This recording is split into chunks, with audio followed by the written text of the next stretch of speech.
കാർപെന്ററിന്റെ ഈ Onam Thrissur lions club സിംഫണിയുടെയും നീർമാതളത്തിന്റെയും ഒപ്പം.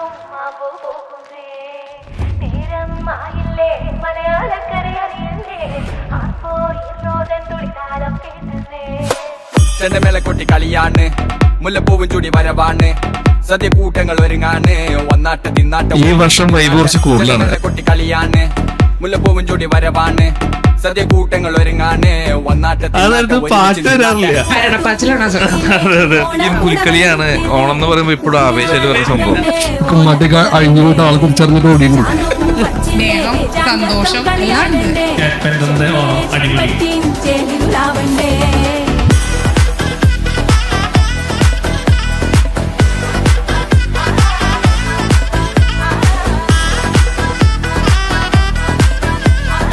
കാറ്റ്പെൻഡറിന്റെ ഓണം അടിപൊളി. സൂപ്പർ. നമസ്കാരം. തൃശ്ശൂരിന് ഏറ്റവും പരിചിതമായ കുറച്ച് മുഖങ്ങളാണ് ഇന്ന് എൻ്റെ കൂടെ ഉള്ളത്. ചിലപ്പോൾ ഇവരെ ആവില്ല, ഇവരുടെ ബ്രാൻഡുകളായിരിക്കാം എല്ലാവർക്കും പരിചയം. നമുക്കപ്പോൾ ഇവരുടെ ഓണപരിപാടികളും ഓണാഘോഷങ്ങളും ഓണം എവിടം വരെയെന്നൊന്ന് ചോദിച്ചാലോ? അപ്പൊ നമുക്ക് ആദ്യം ഒരറ്റത്തുനിന്ന് നമുക്കിങ്ങനെ പതുക്കെ തുടങ്ങാം, പരിചയപ്പെടാം. എൻ്റെ പേര് ദില്ലു ചാക്കോള. ഞാൻ ആപ്പിയോണിക്സ് ക്രിയേറ്റീവ് ലാബ് എന്ന് പറഞ്ഞിട്ടൊരു സോഫ്റ്റ്വെയർ ഫേം നടത്തുകയാണ്. അപ്പോൾ അതിൽ നമുക്ക് mainly web application, mobile application അങ്ങനത്തെ സർവീസുകൾ നമ്മൾ വരുന്നത്. അതിനോടൊപ്പം തന്നെ ഞാനിപ്പോൾ ഒരു സ്റ്റാർട്ടപ്പിൻ്റെ സത്യം പറഞ്ഞൊരു പണിപ്പുരയിലാണ്.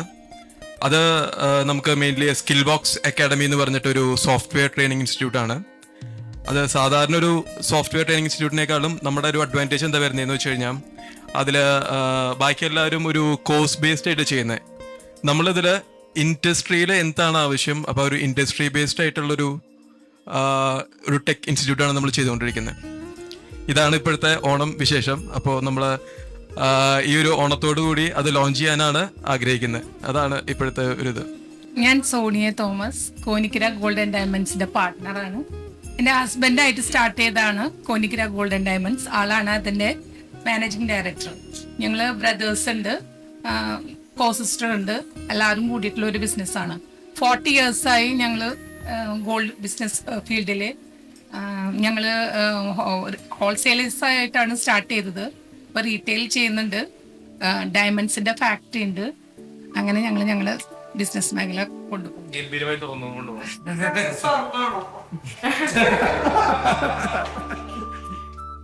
ഹായ്, കാറ്റ്പെൻഡറിന്റെ ഓണം അടിപൊളി. ഞാൻ ശിവദാസ് ഫ്രം ശിവാസ് വാൾപേപ്പർ സ്റ്റുഡിയോ. ഞാൻ വാൾപേപ്പർ ബിസിനസ്സിൽ അറൗണ്ട് 14 years-ആയി. തൃശ്ശൂരിൽ ഒരുവിധം സ്ഥാപനങ്ങളിലൊക്കെ നമ്മൾ വാൾപേപ്പറായിട്ട് ബന്ധപ്പെട്ട പരിപാടികളൊക്കെ സെറ്റ് ചെയ്യുന്നതാണ്.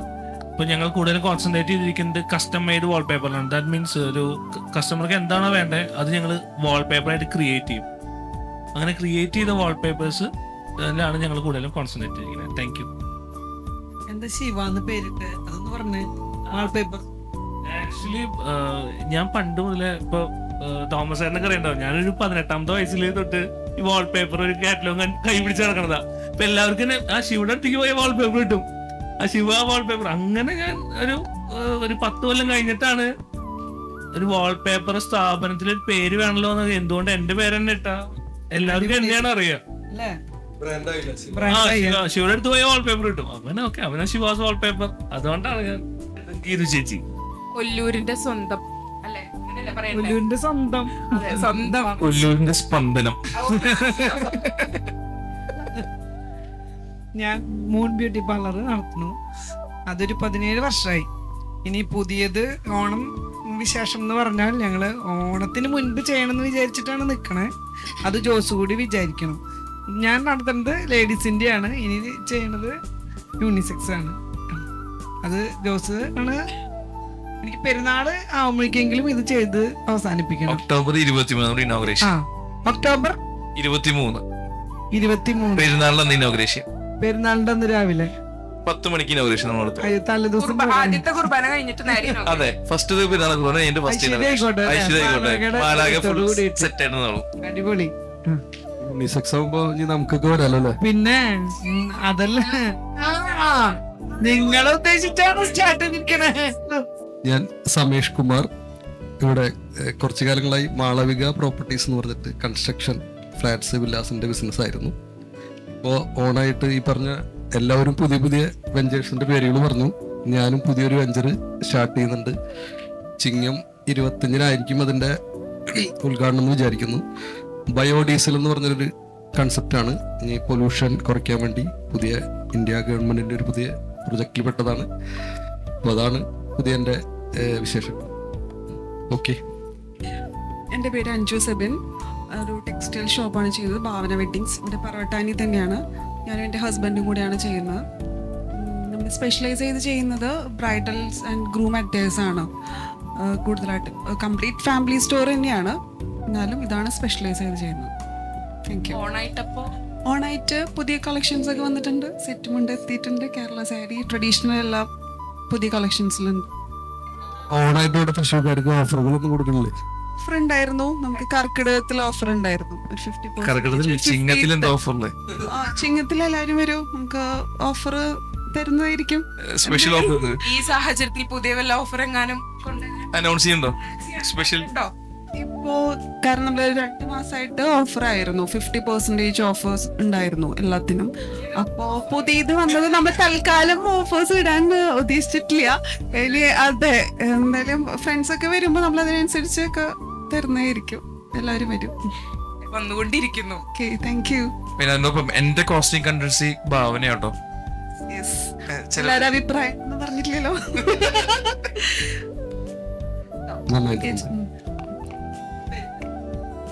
എന്നെയല്ലേ കൂടുതൽ സുന്ദരനായിട്ട് ജോസ് ഇരിക്കുന്നുണ്ട്. ഗ്രീൻ ജോസിനെയാണ് ശ്രദ്ധിച്ച, ജോസിന്റെ ഡ്രസ്സിനെ. നമസ്കാരം, ഞാൻ ജോസണ്ണി കാട്ടുപേരൻ. ഞാൻ കാറ്റ്പെറ്ററിന്റെ ചെയർമാനാണ്. ഞങ്ങൾ കൂടുതലും സ്റ്റീൽ ബിൽഡിങ്സ് ആണ് ഫോക്കസ് ചെയ്യുന്നത്. അതിൻ്റെ ഒപ്പം തന്നെ റിനോവേഷൻസ്, ഇന്റീരിയേഴ്സ്, ഇതാണ് ഞങ്ങൾ ഫോക്കസ് ചെയ്യുന്നത്. So thank you. ഹലോ, ഞാൻ ശ്രീലക്ഷ്മി. നമുക്ക് എവർലി കോസ്മെറ്റിക്സ് എന്നുള്ളൊരു സ്കിൻ കെയർ ബ്രാൻഡാണ്. ഹാൻഡ് മെയ്ഡ് സോപ്പ്, കോസ്മെറ്റിക്സിൻ്റെ ഒക്കെ മാനുഫാക്ചറിങ് ആൻഡ് ഡിസ്ട്രിബ്യൂഷനാണ്. പിന്നെ നമ്മൾ ഹോസ്പിറ്റാലിറ്റി പ്രൊഡക്ട്സ് എല്ലാം ചെയ്യുന്നുണ്ട്. ഈ ഹോട്ടൽസ്, റിസോർട്ട്സിലേക്കൊക്കെയുള്ള ഹോട്ടൽ അമ്യൂണിറ്റീസ് ആണ് നമ്മൾ മെയിനായിട്ട് ഫോക്കസ് ചെയ്യുന്നത്.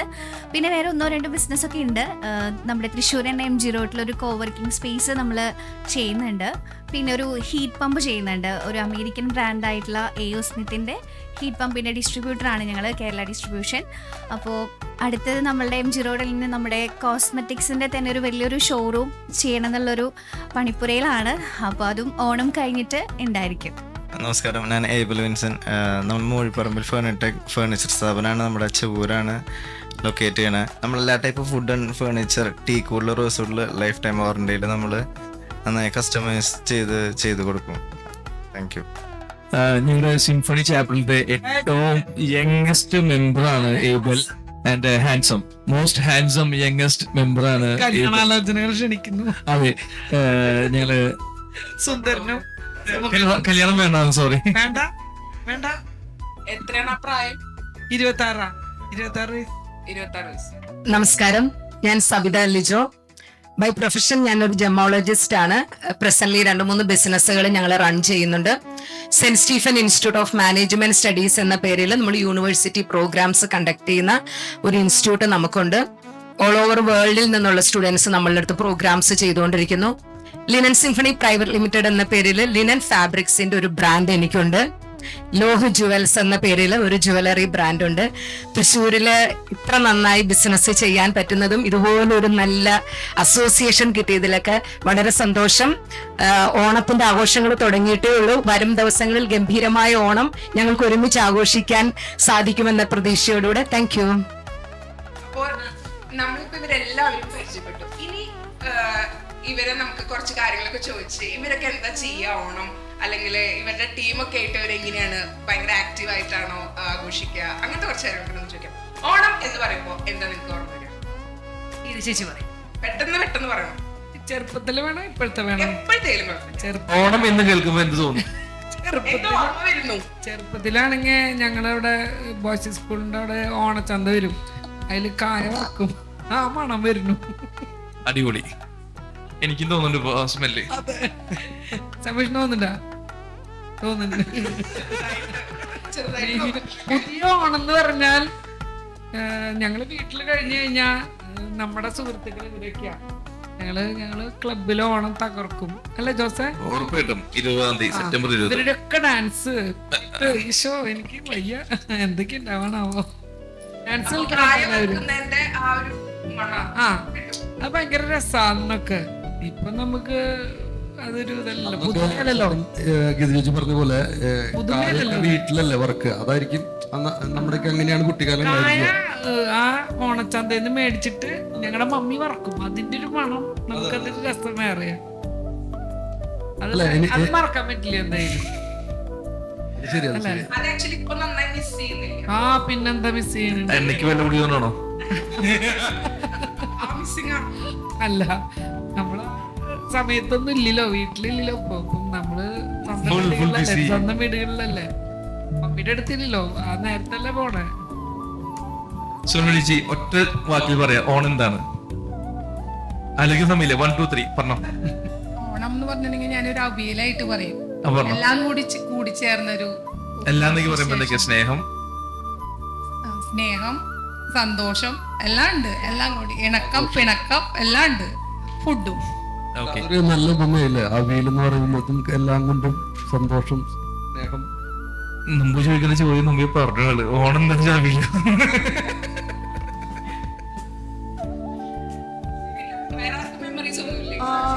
ഞാൻ പറയാം. അതായത് ഓണത്തിന്റെ നമ്മൾ ഏകദേശം തലേദിവസം വരെ നമ്മുടെ ഉത്രാട പാച്ചിൽ എന്നൊക്കെ പറയില്ലേ, അതുപോലെ അത്രയും എല്ലാവരും ഇപ്പൊ ബിസിനസ്സിലാണെങ്കിലും എല്ലാവരും ഭയങ്കരമായിട്ട് തലേദിവസം വൈകിട്ട് വരെ ഫുൾ എൻഗേജ്ഡ് ആയിരിക്കും. അപ്പൊ പിറ്റേ ദിവസം ശരിക്കും പറഞ്ഞാൽ ശരിക്കും ഒരു റിലാക്സിങ് ടൈമാണ്. കുറെ മൂവീസ് കാണുക, അല്ലെങ്കിൽ എസ്പെഷ്യലി സദ്യ തന്നെ മെയിൻ ആയിട്ട് ഓണത്തിന്റെ കച്ചവടം കഴിഞ്ഞ് ആ കളക്ഷനൊക്കെ കണ്ട് നോട്ടൊക്കെ സെറ്റ് ചെയ്ത് അല്ല, ഒരു ഭയങ്കര ഒരു ഇതായിരിക്കും, നമുക്ക് ഫീലിംഗ് വേറെ ആയിരിക്കും. അന്നത്തെ ദിവസം കുറച്ച് മൂവി കാണുക, പായസം കഴിക്കുക, അതൊക്കെയാണ് റിലാക്സ്. വേറെ ഒന്നും മനസ്സിലില്ല, അതാണ് ഇന്നത്തെ. എനിക്ക് ആക്ച്വലി ഓണം എന്ന് പറയുമ്പോഴേ ചേഞ്ചസ് ആണ്. ലൈക്ക് ഒരു 12 വയസ്സ് വരെ ഒരു വേറെ ടൈപ്പിലായിരുന്നു ഓണം ആഘോഷിച്ചിട്ടുണ്ടായിരുന്നത്. ലൈക്ക് അമ്മയുടെ വീട്ടിൽ പോവും, അവിടെ അമ്മാവന്റെ കുട്ടികളായിട്ട് പൂ പറിച്ച്, വീടുകളിൽ പോയി പൂ പറിച്ച് പൂക്കളിടുക. ഒരു 12 വയസ്സ് വരെയൊക്കെ അങ്ങനെയായിരുന്നു. 12 വയസ്സ് പൂ പറിക്കണം പാട്ട് പ്ലീസ്. പൂ പറിക്കുമ്പോൾ ഞങ്ങള് പാട്ടൊന്നും പാടില്ല. ഞങ്ങള് അവിടെ അമ്മാവന്റെ വീടിന്റെ അവിടെ ഭയങ്കര റിസ്ക് ആണ് പൂവൊക്കെ പറിക്കാനായിട്ട്. അപ്പൊ ആൾക്കാർ ചിലപ്പോ ഓടിക്കും. അപ്പൊ ഞങ്ങൾ ഓടാറാണ് പതിവ്, അതായത് പാട്ടൊന്നും പാടുന്ന ആ നേരത്ത് പാട്ട് വരാറില്ല. 12 വയസ്സ് വരെ അങ്ങനത്തെ ഒരു കുട്ടികളുടെ കൂടെയുള്ള ഓണായിരുന്നു. ദെൻ അത് കഴിഞ്ഞ് നമ്മളൊരു ഹൈസ്കൂളിലൊക്കെ എത്തിയപ്പോൾ നമുക്ക് ചേട്ടന്മാരുടെ കൂടെയുള്ള ഓണായി. കാരണം ചേട്ടന്മാരുടെ കൂടെ പോവുക, ഒരു ക്ലബിന്റെ പരിപാടികള്. അപ്പൊ ആ ഒരു രീതിയിലേക്കായിരുന്നു ഒരു +2 വരെയൊക്കെ നമ്മള് ചെയ്ത്. +2 കഴിഞ്ഞപ്പോ ചേച്ചിമാരുടെ കൂടെ പോയാ ലൈക്ക് നമുക്ക് അപ്പോഴും ചേച്ചിമാര് എല്ലാരും ഉണ്ട്. അല്ല, ഞാൻ കുട്ടികളും ഞാൻ ഫ്രണ്ട്സും ഉദ്ദേശിച്ചത് അവരൊക്കെ എല്ലാം കൂടിയിട്ടാണ്, അല്ലാതെ ഇന്ന ആളൊന്നുമില്ല. ദെൻ അത് കഴിഞ്ഞപ്പോ നമ്മള് ഞാൻ ഒരു ഡിഗ്രി ഒക്കെ ആയപ്പോ ഞാൻ ബിസിനസ് സ്റ്റാർട്ട് ചെയ്തു.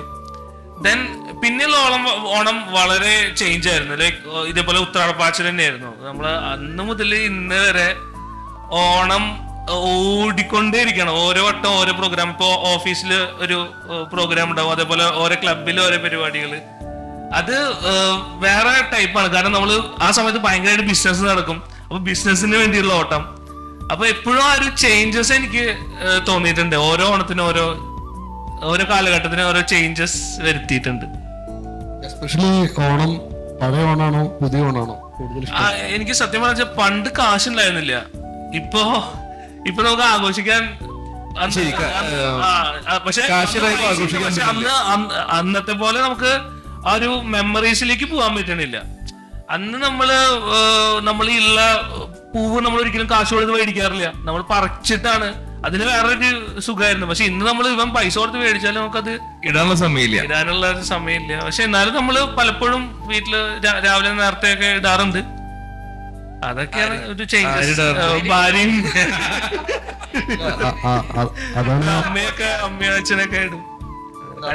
ഞാൻ പറഞ്ഞത് എനിക്ക് തോന്നുന്നത്, ഞാൻ ചോദിക്കാൻ കാരണം എനിക്കെപ്പോഴും ഓണം എന്ന് പറഞ്ഞു കഴിഞ്ഞാൽ എത്രയൊക്കെ ഇപ്പൊ നമ്മള് ഈ ഓണത്തിനെ മോശം എന്നല്ല പറഞ്ഞത്. ഈ ഓണം എന്ന് പറഞ്ഞ ഒരു പക്ക ഒരു എന്താ പറയാ ഒരു കറക്റ്റ് സിസ്റ്റമാറ്റിക് ആയിട്ട്, അതായത് സദ്യ വരുന്നു, മിക്കതും ഹോട്ടലുകളായിരിക്കും സദ്യ ഓർഡർ ചെയ്യുക, കറക്റ്റ് സമയത്ത് വന്നു നമ്മൾ ഊണ് കഴിച്ചു അങ്ങനെ. പക്ഷെ എനിക്കെപ്പോഴും ഓർമ്മ ഓണം എന്ന് പറഞ്ഞു കഴിഞ്ഞാൽ പഴയ ആ ഒരു കുട്ടിക്കാലം തന്നെയാണ് എപ്പോഴും നൊസ്റ്റാൾജിക്. അതായത് നമ്മൾ സ്കൂളിൽ പോയിട്ട് തിരിച്ചു വരുമ്പോഴടക്കം പാടത്തുനിന്ന് ശിവ പറഞ്ഞ പോലെ തന്നെ പൂക്കൾ പറിക്കുന്നു. അതുപോലെ തന്നെ ഇവൻ കുട്ടിക്കാലത്ത് കുമ്മാട്ടി വരെ കെട്ടിയിട്ടുണ്ട്. എന്താ ഈ വാഴേരെ ഉണങ്ങിയ ഇതൊക്കെ ഉണ്ടല്ലോ, നമ്മളറിയില്ല. നമുക്ക് അങ്ങനെയാണ് കുറച്ച് പൈസകളൊക്കെ കിട്ടുക. അന്നത്തെ കാലത്തൊന്നും ഇപ്പോഴത്തെ ഈ ടിപ്സ് കൊടുക്കുന്ന പരിപാടിയൊന്നും പാരന്റ്സിനില്ല. രാത്രി നമ്മൾ ഇറങ്ങിയിട്ട് കുറെ കുട്ടികളൊക്കെ ആയിട്ട് ഈ കുമ്മാട്ടി കെട്ടിയ ആളാരാന്നറിയില്ല. ഒരു വട്ടം കുമ്മാട്ടി അഴിഞ്ഞു പോയിട്ട് ആളെ തിരിച്ചറിഞ്ഞിട്ട് ഓടിയുണ്ട്. അതൊക്കെ ആലോചിക്കുമ്പോ സത്യം പറഞ്ഞാൽ പണമുണ്ടോ ഇല്ല എന്നുള്ളതല്ല, പണമില്ലാത്ത സമയത്തും ആ ഓർമ്മകൾ ഒരിക്കലും വളരെ വളരെ എനിക്കിഷ്ടമുള്ള ഓർമ്മകളാണ് അന്നും ഇന്നും എപ്പോഴും. ഈ കുമ്മാട്ടി എപ്പോഴും രാത്രികളിലാണ് കിട്ടുക അല്ലേ? അപ്പൊ ഇവിടുത്തെ തൃശ്ശൂരിലുള്ള വലിയ കുമ്മാട്ടി അല്ലാട്ടോ. അവിടെ ജസ്റ്റ് പിള്ളേര് ഗ്യാങ്ങായിട്ട് ഇങ്ങനെ മുഖത്തൊരു പാള വെച്ച് കെട്ടിണ്ടാവും, അത് വരച്ചിണ്ടാവും, പിന്നെ മുഖം മേത്ത് കംപ്ലീറ്റ് മൂടിയിട്ടുണ്ടാവും. പക്ഷെ ഇതൊക്കെ അന്നത്തെ കാലത്ത് ഒരു രസമായിരുന്നു കേട്ടോ.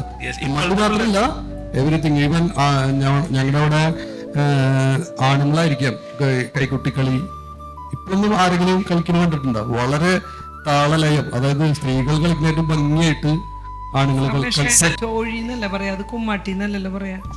ഞങ്ങളുടെ അവിടെ കുമ്മാട്ടി എന്നാണ് പറയാറുള്ളത്. പല പേരുകൾ പറയും, ഓരോ ഏരിയയില് ഓരോന്ന് പറയും. ഞങ്ങളുടെ അവിടെ കുമ്മാട്ടി എന്ന് പറയാ. അതല്ലേ? പക്ഷെ ഭയങ്കര രസാട്ടത്. ഈ കുട്ടികളുടെ താളം വെച്ചുള്ളത് ഈ സെപ്റ്റംബർ 20 നമുക്ക് വൈകിട്ട് കാണാൻ പറ്റും. സമേഷേട്ടന്റെയും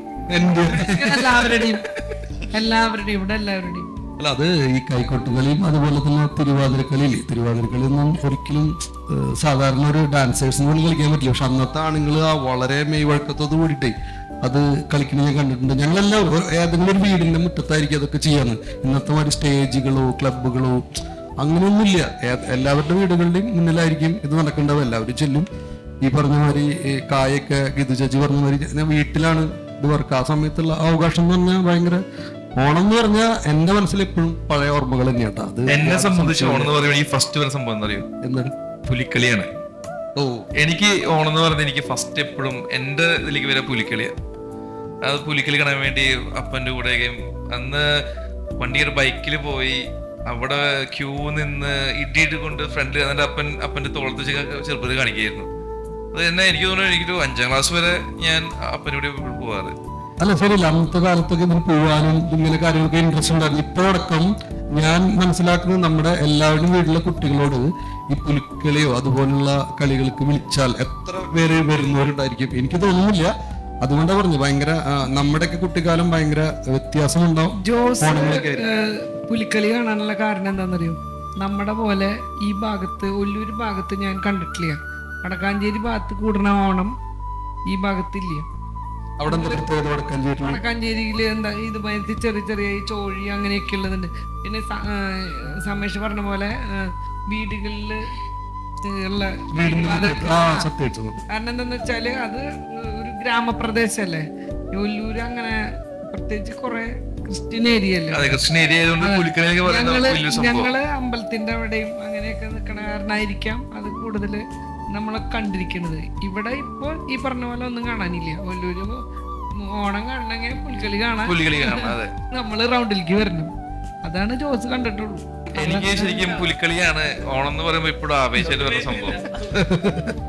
ഞാൻ തൃശ്ശൂരിൽ മരുമകളായിട്ട് വന്ന ഒരാളാണ്. എനിക്ക് നിങ്ങൾ ആരും പറഞ്ഞതുപോലത്തെ ഒരു കളർഫുൾ മെമ്മറീസ് കുട്ടിക്കാലത്ത് ഓണം ആയിട്ട് കണക്ട് ചെയ്ത് പറയാനായിട്ട് എനിക്കില്ല. കാരണം തൃശ്ശൂരിലാണ് ഞാൻ ശരിക്കും പറഞ്ഞ് ഇത്രയും ആഘോഷങ്ങൾ കണ്ടിരിക്കുന്നത്. എല്ലാം സെലിബ്രേഷൻ ആയിട്ട് കൊണ്ടാടുന്നത് തൃശ്ശൂരിലുള്ളവരാണ്. എനിക്ക് ശരിക്കും പറഞ്ഞാൽ ഈ നല്ല ഭംഗിയുള്ള ഡ്രസ്സുകൾ ധരിച്ച സ്ത്രീകള്, പുരുഷന്മാര്, ഓണപ്പൂക്കളങ്ങള്, ഓണസദ്യ, ഇതെല്ലാം തൃശ്ശൂരിനോളം ഞാൻ മറ്റൊരു ജില്ലയിലും കണ്ടിട്ടില്ല. മറ്റു ജില്ലക്കാർക്ക് വിഷമമാകണ്ട, ഞാൻ എക്സ്പീരിയൻസ് ചെയ്ത ഏറ്റവും നല്ല ഓണം തൃശ്ശൂരിലാണ്. പിന്നെ അതിന് മറ്റൊരു പ്രത്യേകതയും കൂടി ഉണ്ട്. തൃശ്ശൂരിൽ വന്നപ്പോഴാണ് എനിക്ക് ഇത്രയും നല്ലൊരു ഫ്രണ്ട് സർക്കിൾ കിട്ടിയത്. നമ്മൾ വീട്ടിൽ സെലിബ്രേറ്റ് ചെയ്യുന്ന ഓണത്തിന് ഒരു ലിമിറ്റ് ഉണ്ട്. ഫ്രണ്ട്സ് ആകുമ്പോഴത്തേക്കും കുറച്ചും കൂടെ നല്ലൊരു എൻജോയ്മെന്റ് ഉണ്ട്, ഒരു വൈബ് ഉണ്ട്. അപ്പൊ തൃശ്ശൂർ എന്ന് പറയുമ്പം ഓണം ഒരാഘോഷവും നമുക്ക് മാറ്റി നിർത്താൻ പറ്റില്ല.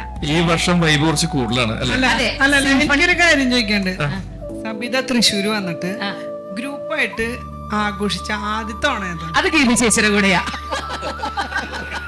കാരണം ശരിക്കും പറഞ്ഞു കഴിഞ്ഞാല് ഈ ഓണം ആരുടെ കൂടെ ആയിരിക്കും? ഈ ഓണവും ഗീതി ചേച്ചിയുടെ കൂടെയാണോ? ഇത് ചേച്ചി മാത്രല്ല, ഞങ്ങൾ എല്ലാവരും ഉണ്ട്. മോശം മോശം മോശം എല്ലാവരും ഉണ്ട്. പക്ഷെ ശരിക്കും പറഞ്ഞു കഴിഞ്ഞാല് എന്നെ ഒരു മെയിൻ സ്ട്രീമിലേക്ക് പിടിച്ചു തള്ളിയിട്ടത് ഗീതി ചേച്ചിയാണ്. അതൊരു ഓണാഘോഷവുമായി കണക്ട് ചെയ്തിട്ടാണ് വന്നതെന്നുള്ളത് ഇപ്പം വളരെ ചേച്ചി തൃശ്ശൂരിന്റെ സ്പന്ദനം നേരത്തെ പറഞ്ഞില്ലേ, ചേച്ചിയുടെ കൂടെ ആയിരിക്കണ്ടേ ഓണാഘോഷം. ഇതിപ്പം കാറ്റ് പെൻഡറിന്റെ ഓണം മാറി ഗീതി ചേച്ചിയുടെ ഓണമായി മാറുന്നുണ്ടോ? ഏറ്റവും നല്ല ഓണം കോസ്റ്റ്യൂം ഇട്ട് വന്ന ദിലു ഇത്ര നേരമായിട്ട് ഓണത്തിനെ കുറിച്ച് ഒന്നും പറഞ്ഞിട്ടില്ല. അപ്പൊ ദിലുവിന്റെ ഓണം കേൾക്കണ്ടേ? Over to Dilu. എന്റെ ഓണം എന്ന് പറഞ്ഞ ഇതേപോലെ തന്നെ ശിവയും സമേശ്വരനും പറഞ്ഞ പോലെ തന്നെ കുട്ടിക്കാലത്തിലത്തെ ഓണമാണ് ഒന്നും കൂടെ നല്ലൊരു ഓണം എന്നാണ് എനിക്കും തോന്നുന്നത്. കാരണം നമ്മള് അമ്മയുടെ കൂടെയും അല്ലെങ്കിൽ ഫ്രണ്ട്സിന്റെ കൂടെയും നമ്മൾ പറമ്പിൽ പോയിട്ട് പൂക്കളം വേണ്ടിയിട്ട് പൂ പറിക്കുന്നതും കാര്യങ്ങളും ഒക്കെ അതൊക്കെ ഇപ്പൊ ശരിക്കും പറഞ്ഞാൽ മിസ് ചെയ്യുന്നുണ്ട്. ഇപ്പൊ എന്റെ പിള്ളേരാണെങ്കിലും നമ്മള് റൗണ്ടിൽ പോയിട്ട് 500 രൂപയ്ക്ക് പൂ വാങ്ങിക്കുക, 600 രൂപയ്ക്ക് പൂ വാങ്ങിക്കുക എന്നുള്ളതായി ഇപ്പോഴത്തെ ഓണം. അതും തിരുവോണത്തിന്റെ ഒന്ന് മാത്രം ശരിക്കും പറഞ്ഞാൽ നമ്മള് പൂക്കളം ഇടുന്ന ഒരു കൾച്ചറിലേക്ക് നമ്മൾ എല്ലാവരും വന്നു തുടങ്ങി. അപ്പോ എപ്പോഴും ശരിക്കും ആലോചിക്കുമ്പോ പഴയ കുട്ടിക്കാലത്തെ ഓണം തന്നെയാണ് ഏറ്റവും നല്ലൊരു ഓണം. അത് നമ്മുടെ പിള്ളേർക്ക് അത് കൊടുക്കാൻ പറ്റുന്നില്ല എന്നുള്ളൊരു സങ്കടം മാത്രമേ ഉള്ളൂ. ഇപ്പൊ ഈ സൈഡിലോട്ട് ഓണം എൻ്റെ ഓണം എന്ന് പറഞ്ഞാൽ ഈ പറഞ്ഞ പോലെ തന്നെ ഓണത്തല്ലേ കുട്ടിക്കാലത്തെ ഓണാണ് നമുക്ക് ഓർമ്മ. ഇപ്പം അമ്മ എല്ലാ കറികളും ഉണ്ടാക്കും, പപ്പ പറമ്പിൽ പോയി ഇല മുറിക്കും, അങ്ങനെ ഒക്കെ നമ്മുടെ നല്ല ഓണം. പിന്നെ അനിയത്തിമാരായിട്ട് പൂക്കളിടുക. എനിക്കിപ്പോൾ ഓണം എന്ന് കേൾക്കുമ്പോൾ നമുക്ക് ഓർമ്മയിൽ എന്തായാലും ചെറുപ്പം കാലം അല്ലെങ്കിൽ ആ സമയത്തുള്ള ഓർമ്മകളൊക്കെ ഉണ്ട്. ഈ പറഞ്ഞ പോലെ തന്നെ പൂക്കളിടല്, നമ്മളുടെ ഫ്രണ്ട്സ്, ഫാമിലി, അങ്ങനെയൊക്കെ. പക്ഷേ എനിക്ക് ഇപ്പോഴത്തെ ഓണാണ് എൻ്റെ ഒരു പേഴ്സണൽ ഇതിൽ നോക്കുവാണെങ്കിൽ എനിക്ക് ഭയങ്കരമായിട്ട് എൻജോയ് ചെയ്യുന്നത്. കാരണം അത് നേരത്തെ സതീഷ് പറഞ്ഞ പോലെ ഫാമിലി അല്ലെങ്കിൽ ആ ഒരു സർക്കിൾ എന്ന് പറഞ്ഞാൽ ഭയങ്കര ലിമിറ്റഡ് ആണ്. ഇതെന്ന് പറഞ്ഞാൽ ഇപ്പോൾ ബിസിനസ് തുടങ്ങിയതിന് ശേഷം ഇപ്പം ഇന്നലെ ഞങ്ങൾ ദേവി റിസോർട്ടിൽ ഷൂട്ടായിരുന്നു, ഓണം ഷൂട്ട്. അപ്പോൾ ഞങ്ങളുടെ ഓണം ഇന്നലെ തുടങ്ങി. അപ്പോൾ അങ്ങനെയുള്ള പല വൈബ്. ഇപ്പം ഇന്നാണെന്നുണ്ടെങ്കിലും നമ്മൾ ഷൂട്ട് ഈ ശരിക്കും ഓണം കഴിഞ്ഞ് ഒരു 2 മാസം വരെയും ഓണം സെലിബ്രേഷൻ ആയിരിക്കും. പിന്നെ എല്ലാവരും നല്ല സുന്ദരികളും സുന്ദരന്മാരൊക്കെ ആയിട്ട് കാണുമ്പോൾ നമുക്ക് എന്തായാലും ഭയങ്കര സന്തോഷം ഉണ്ടായിരിക്കുമല്ലോ. അപ്പോൾ ആ ഒരു ഓണം ഞാൻ നന്നായിട്ട് എൻജോയ് ചെയ്യുന്നുണ്ട്. ഇപ്പോൾ ബിസിനസ്സുകാർക്കാണെന്നുണ്ടെങ്കിൽ നമ്മളിപ്പോൾ ഞങ്ങൾക്ക് പ്രൊഡക്ട്സ് ആണുള്ളത്, കോസ്മെറ്റിക്സ്. അപ്പോൾ പിന്നെ ഓണത്തിൻ്റെ 2 മാസം മുമ്പേ തുടങ്ങും ഓണത്തിൻ്റെ പ്രൊമോഷൻസ് എങ്ങനെയാണ്, വീഡിയോ ഷൂട്ട് എങ്ങനെയാണ്. അപ്പോൾ ഇപ്പം നമ്മൾ കൂടിയിരിക്കുന്നത് പോലും ഓൺട്രപ്രണേഴ്സ് ആണ്. അപ്പോൾ ആ ഒരു ഓണവും അല്ലെങ്കിൽ ഇങ്ങനത്തെ ഒരു സർക്കിളൊന്നും പണ്ടുണ്ടായിരുന്നില്ലല്ലോ. പണ്ട് ആ ഫാമിലി എന്നും കാണുന്ന ആളുകളുമായിട്ടാണ് നമ്മൾ ഓണാഘോഷിക്കുന്നത്. അല്ല, നമ്മൾ വളർന്നതിനനുസരിച്ചിട്ട് നമ്മൾ മാറ്റിക്കൊണ്ടിരിക്കില്ലോ. നമ്മുടെ അടുത്ത തലമുറ എങ്ങനെയാണെന്ന് നമുക്കറിയില്ലല്ലോ. ഉള്ള സമയം എനിക്ക് ഇതൊക്കെ നന്നായിട്ട് എൻജോയ് ചെയ്യാൻ പറ്റുന്നുണ്ട്.